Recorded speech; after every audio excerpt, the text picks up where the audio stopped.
Sir, ano yung niluluto mo? Ito. Oo. Ito yung tinatawag na beef stir fry. Beef stir fry. Yes. Masarap yan, sir. Yes.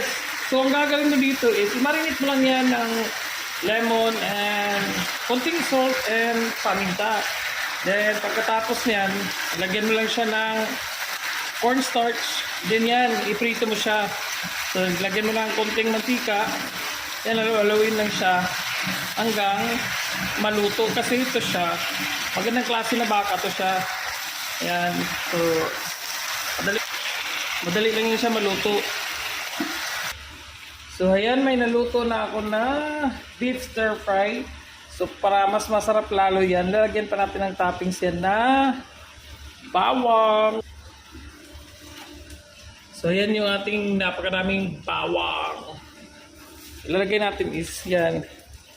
Then,